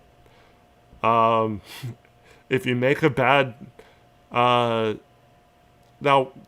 Hansen's still under his rookie contract, but you can't have 5 guards and 5 centers and 4 forwards. And, I mean, Veets, like I said, he's tall, but like he's not even like a physical type player. So I don't even know if he's necessarily a forward. So you really only have 3 forwards. I think that's crazy. Mock says, new era, no forward league, Blazers are advanced. So I'm not even like criticizing the moves he's making. Like, you can look at every move and say, oh, okay, Potter's a good shooter. I can see that. Carlson's got some wiggle to him, being like 6'10", 6'11". Like, I kind of like him as a flyer guy. The Jaw trade, good value. The Denny trade was obviously a good trade. Like, you can go down the list and look at every move and be like, this is okay. Oh, signing City, he worked his way up to from a 2-way to a roster spot. Good signing. You can keep pointing to every individual thing, but to me, it often gets overlooked how those moves impact the moves and the roster that you've already created. And that is why to me, there's such a disconnect between Joe Cronin makes all these great moves and people like me who thinks he's not very good at his job, because you can make good signings, you can make all these things happen, but there's only one way to make that work, in my opinion. And that's, like I said, it's been 26 years. So what happened 26 years ago, chat? It was the Blazers team that lost in Game 7 of the Western Conference Finals with a horrible fourth quarter, but they were one quarter away from basically winning a championship, because everyone knew that the Western Conference Finals was the finals that year. Now maybe they don't, but that was a championship level team, okay? And the famous quote by Bob Whitsitt was, "I'm not a chemistry major." And looking back at that, everyone kind of kills him because it led into the Jailblazers era. But that was the last time Portland contended, right? It was when the Blazers just had a GM who said, you know what, I am just going to accumulate as much talent as possible. I don't care who it is. I am just going to put as many good players on the roster as possible. Now, you can do that if you're Joe Cronin without bringing in like someone who's raped their nanny, like Ruben Patterson or whatever. Like you can make moves for players who are good people and talented players. You don't have to bring in bad people. And that is why it comes back to me when a guy like Jaylen Brown is available and gets traded for a 2 second-round picks and what everyone considered prior to that trade to be one of the worst contracts in the league. For me, that is one of the reasons why, if you're the Portland Trailblazers and it doesn't cost you a ton, it wouldn't have cost you much in terms of draft capital, you still would have had a ton left. I think you have to just get talented players in the building and figure it out. Now, where that's different is the Jaw trade was kind of like that. So, that's good, right? But then you follow it up with Carlson and Potter. Like, we're not actually going for it. You know what I mean? And that's the frustrating part.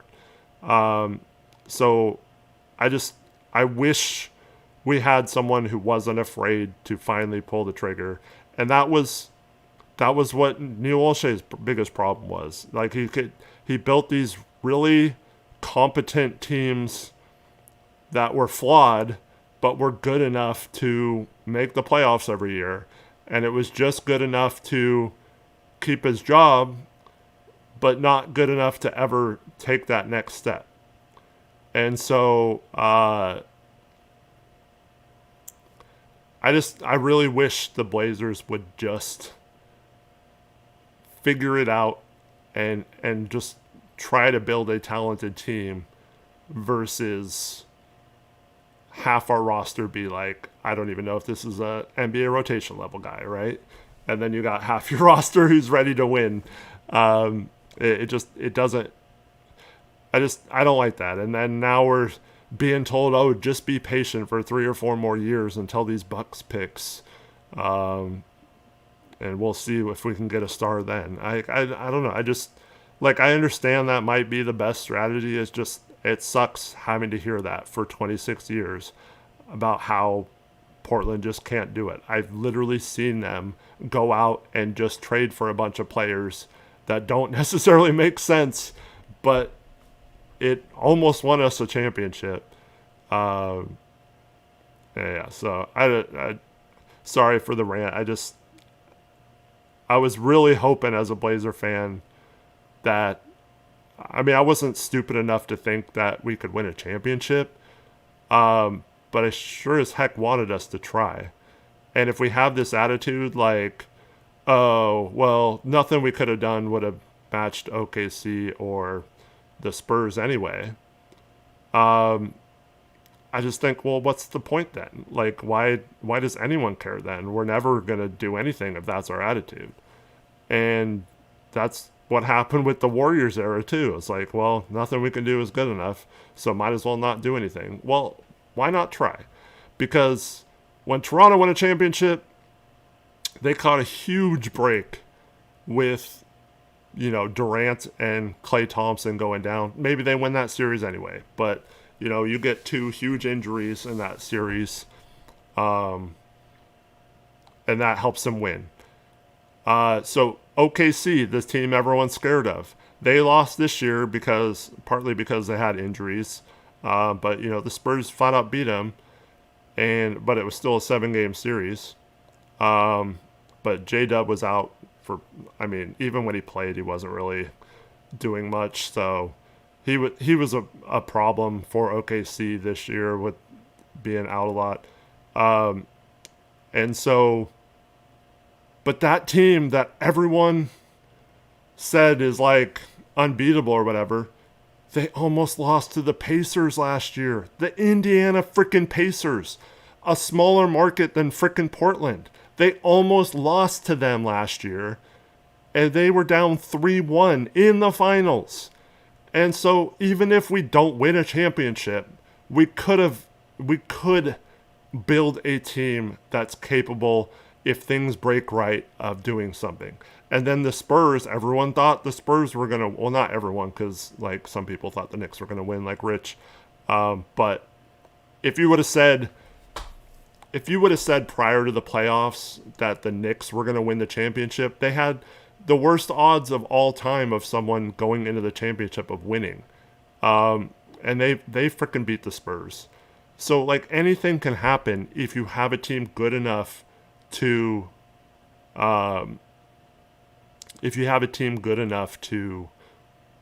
at least be in the conversation, right? So you get in the conversation and then you figure things out. If something is happening to where you can't beat a team because of this, then maybe you make a move at the deadline to address that need, and maybe you have a fighter's chance.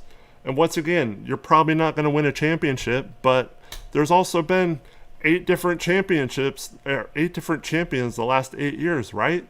That's 8 out of 30 teams have won a championship in the last 8 years. Don't tell me that there's no hope and there's nothing we can do. We'll keep doing it. And I also hate the narrative that, well, trading for this player doesn't win you a championship, so it doesn't put you over the top.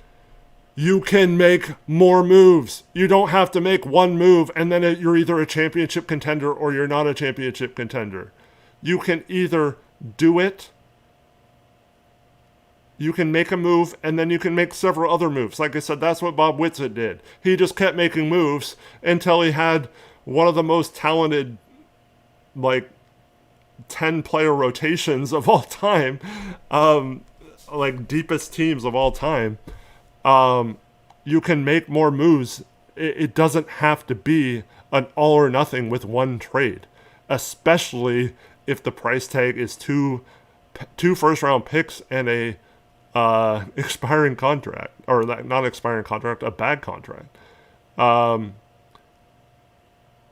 Yeah, so Andrew says, it's the Blazers, there's no help and nothing we can do. You lived in Oregon long enough and you should know better.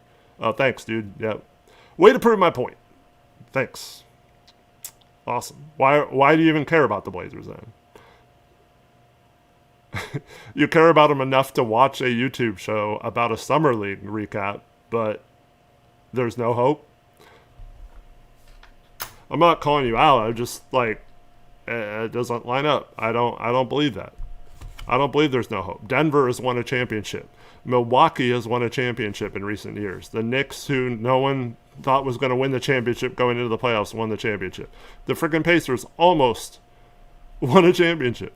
Andrew says, I love having my heart broken. Okay, I feel that. Yeah.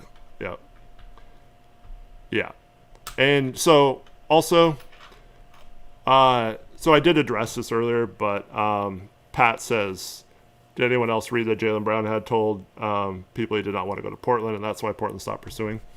All right. Well, first of all, Portland came out and said that they didn't want Jaylen Brown, or they didn't come out and say this, but the reports were that Jaylen Brown wasn't someone they were interested in either. But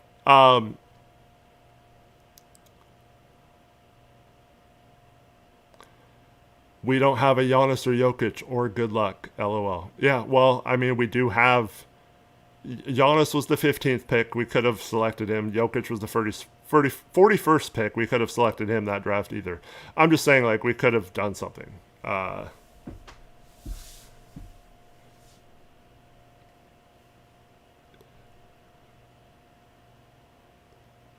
Yeah, look at.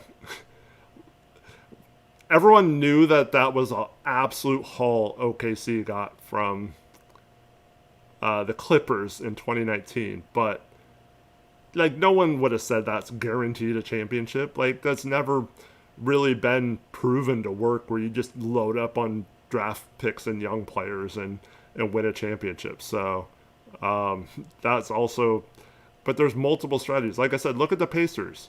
The Pacers have Tyrese Halliburton, and then they say screw it, and they go and trade for Pascal Siakam, and they almost won a freaking title. And who knows if Halliburton doesn't get hurt in that in Game 7, who knows what would have happened? We could be talking about the Pacers, and it would have sucked if the Blazers had similar thing where like Dame led us to the finals, and then we lost in Game 7 because he got hurt or whatever. But at least we can always say, oh, the Blazers went for it. But we never even like made a Siakam level trade with Dame to like go for it. And that's all I'm asking for, or all I was asking for. So, and see, the thing is, everyone's going to look at this as like me piling on and being negative. But I was actually positive about the roster heading into this offseason and the assets we had to trade, to where I felt like it was not only the time, but it was actually a feasible thing that could happen. So I felt like the Blazers were, if they just decided to go all in and add a couple of talented players, they could have easily jumped into the home court first round, which means top 4 seeds. Like obviously they're probably 3rd or 4th. They're probably not beating 1 or 2 Spurs or OKC without some major moves, and Minnesota's going to be probably up there too. But I don't really fear that many other teams in the West right now in terms of like, oh, they're miles ahead of us. So you could have been in the mix, and maybe they're still good enough. Maybe Ja Dame is so good this year that they're still back there. But then that's almost like worse to me, because then it's like going to be the ultimate what if. Like if they would have just made a big trade this year on top of having a resurrected Ja Morant and a healthy Dame, like, wow, we could have really done some damage if we had some front court players around them. So it just, to me, I'm just frustrated, because like I was really excited about this offseason finally being the time. I felt like Dundon was going to put pressure on Cronin to make a move, not just to make a move to make it, but I just thought it would have made sense. So yeah. And we did have some bad luck not getting Wemby or Flag, but you're not always going to win the lottery either. So, and then last year, it wasn't luck. We were sitting right there with the 11th pick. Could have taken Derek Queen or Cedric Coward or someone else. Carter Bryant actually played minutes for the Spurs this year. Like, I mean, like I don't know how good his ceiling is, but like, I mean, he was actually in the rotation for that team. So, I don't know. Like, we could have made, and we'd be talking about having, like right now, if we had Cedric Coward,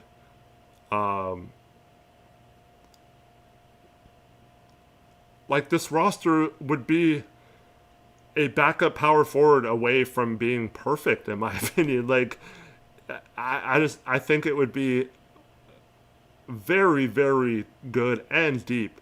Like, if Coward was our backup three right now, or pushing Tamani for a starter, because like Coward's a good defender too, and man, yeah.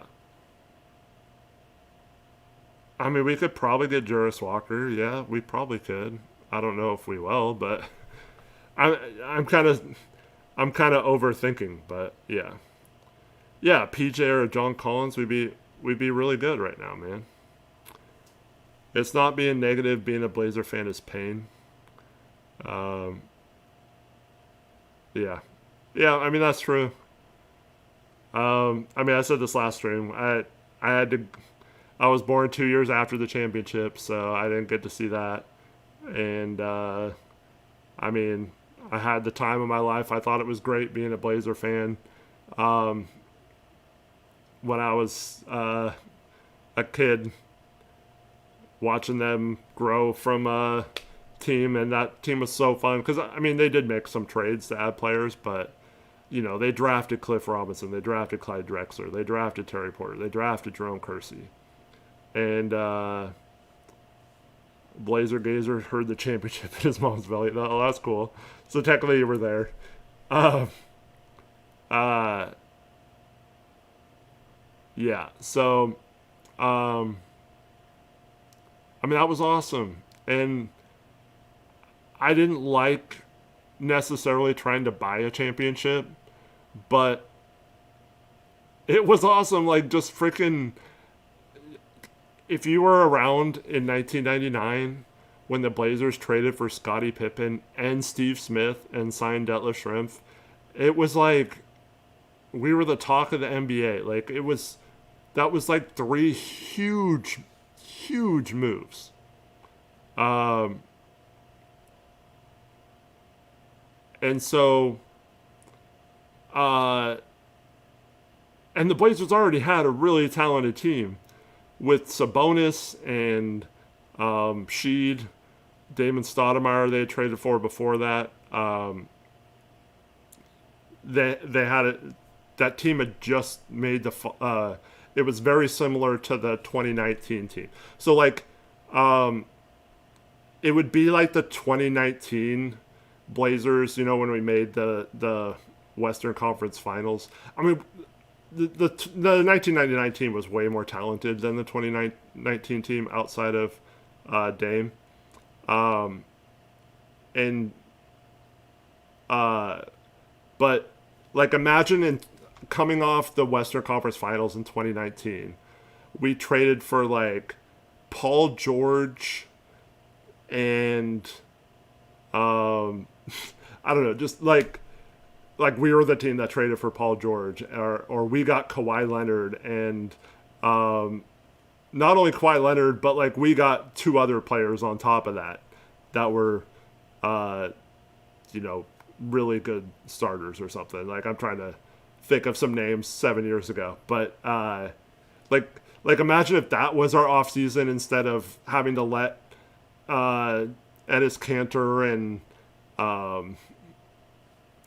Seth Curry walk, and then we traded a bunch of expiring contracts for Hassan Whiteside, and like, just, I don't know, like,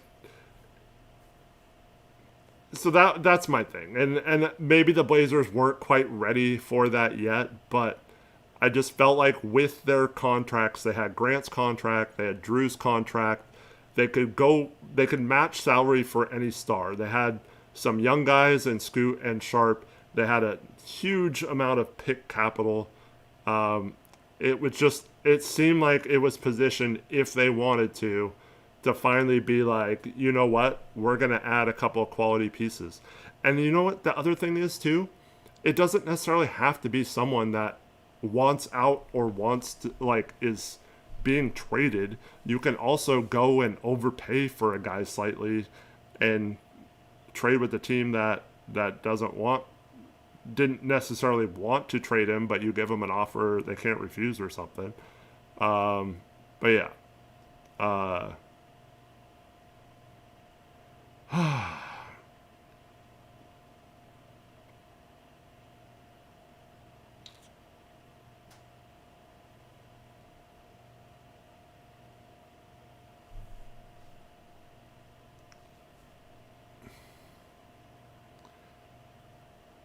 Yeah, but so my point is, Elizabeth Allen, is that I'm talking about the, like, obviously Pippen was healthy for us, so like I'm not talking about a specific player that would have been injury prone being traded for that offseason. I'm just talking about a guy who would have came in and been like an all-star level player. Uh, but yeah.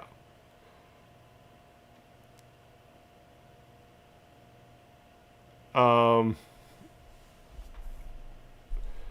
I see Pat keeps bringing it up. He must have missed a couple times I talk about it. So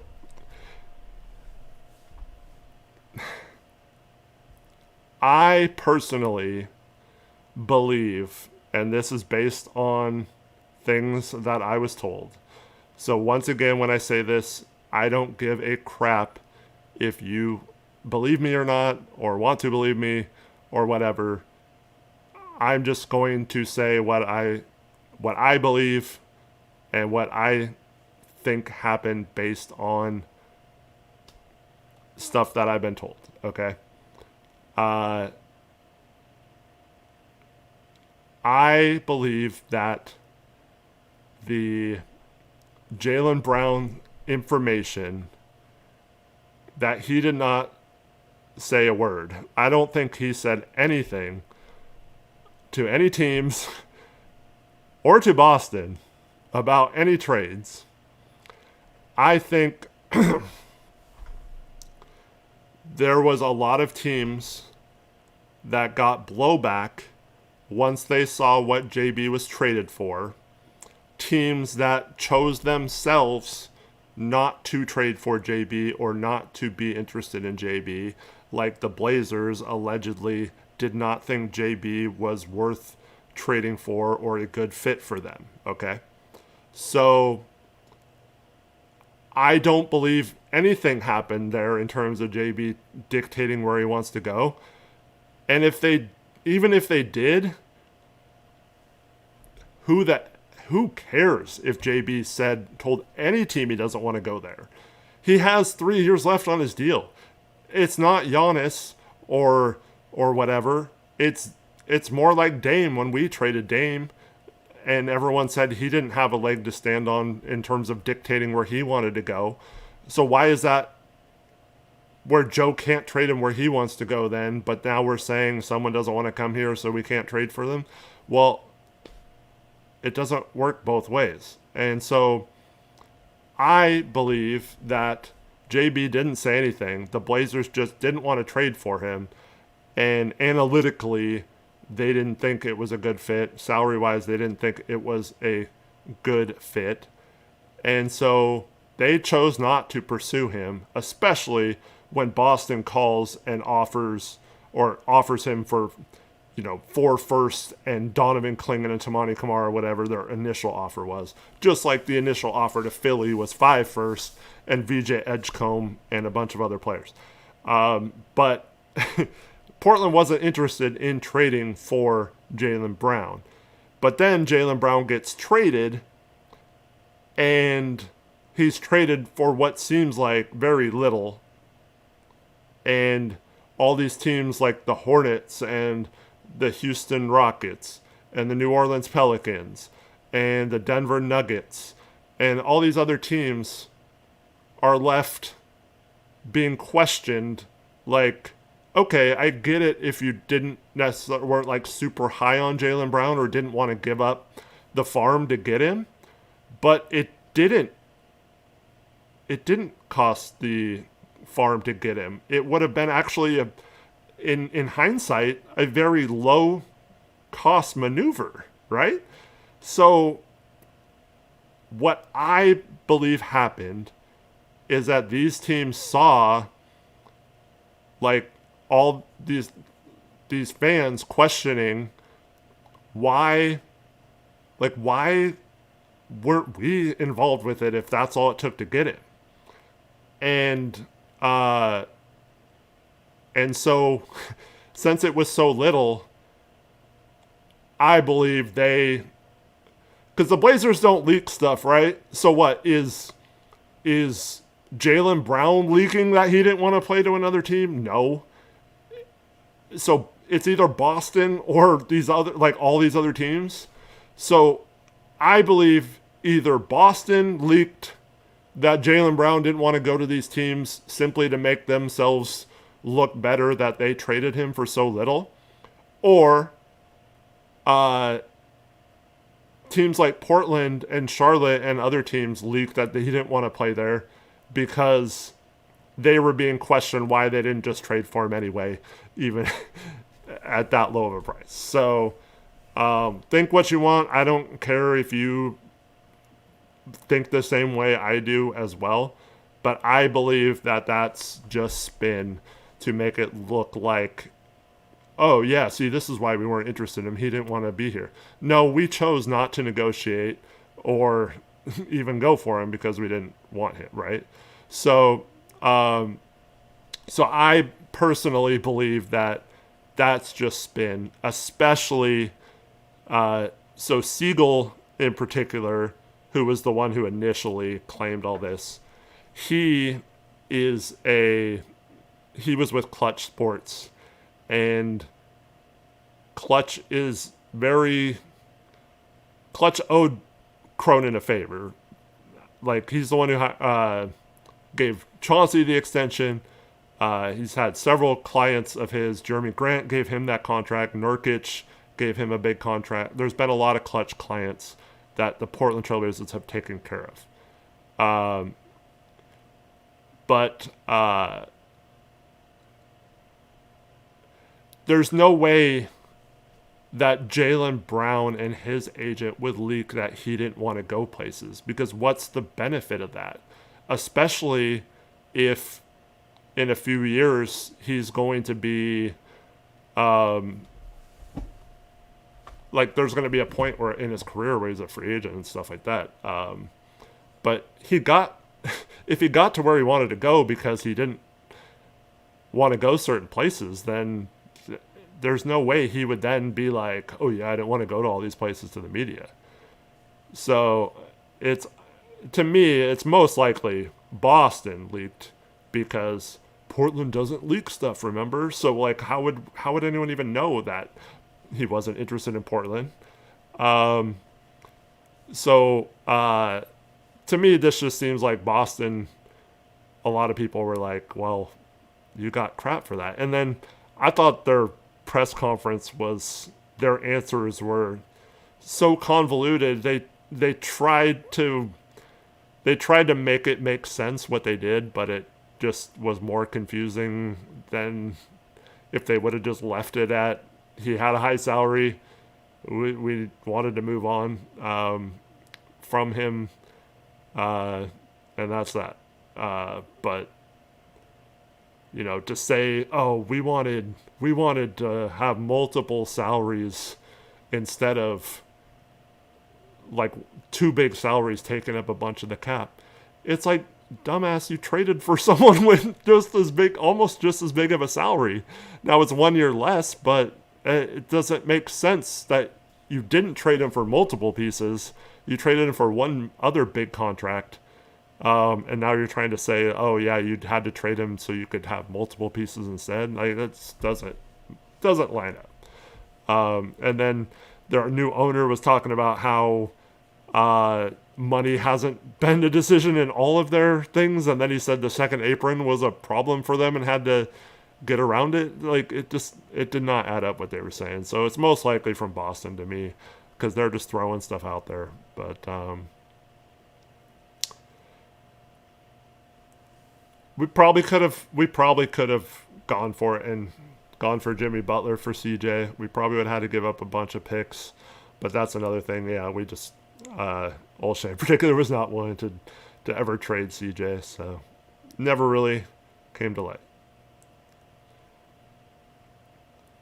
Yeah, the new ownership is definitely cheaper in Boston, but Yeah, and as Mar points out, they traded him to Philly. It's not like they traded him to a different Western Conference team or something, or like someone not in their division that's a rival. They traded him to Philly.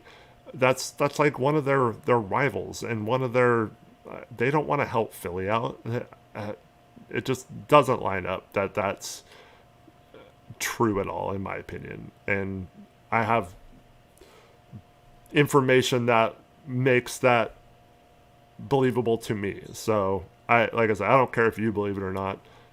If you want to say, "Oh, Cronin should never trade for a guy who doesn't want to come here," then I don't know how we ever trade for a player, because, like I said earlier, if you ask every player, at least every star player, if they want to be traded to Portland, I'm guaranteeing you 90% of them will never play here, and then we'll just be like, "Oops, okay, can't trade for him then," and then we'll never do anything here unless we happen to have the perfect draft 3 years in a row and just hit it out of the ballpark like we almost thought we had in 2006 and 2007.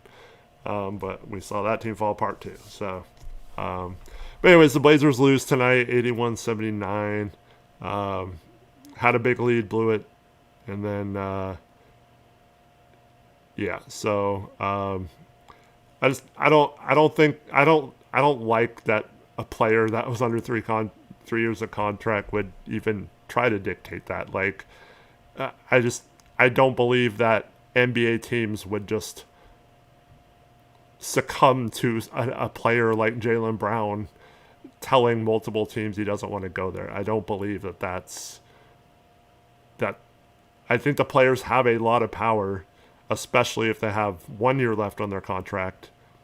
I don't believe that a player of Jaylen Brown's caliber that had the season he had, with 3 years left, I just don't believe he would be able to make a pathway to go to certain teams over other ones. I think Boston was in a position to get the best return, and they just didn't, and and are being questioned for it. So that's how I feel, and I just hope the Blazers still have a couple more moves, because this roster still isn't fixed, and but something tells me it's going to be either 14-man roster or we'll re-sign Tease as our 15th guy, and that's how we'll go into the season, and we'll see if that's good enough. Hopefully John, Dame can bounce back. I'm probably not going to be able to stream after any of the rest of the Summer League games. That's why I wanted to go live tonight.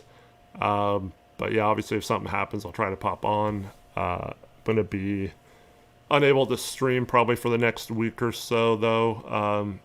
I mean, I might be able to certain times if something happens, but I'll be back in about a week or so, and stream then maybe our final Summer League game or something like that next weekend. But I hope all of you have a good week until then, and thank you so much for watching and supporting the channel. If you haven't already subscribed to Rip City Retro, really appreciate it if you do that, and also leaving a like on the channel really helps us out. So if you enjoyed watching tonight and enjoy these streams, if you wouldn't mind leaving a like on your way out, much appreciated. Thank you to everyone. Fist bump on the way out. This has been Rip City Retro, and have a good night, everyone. Bye.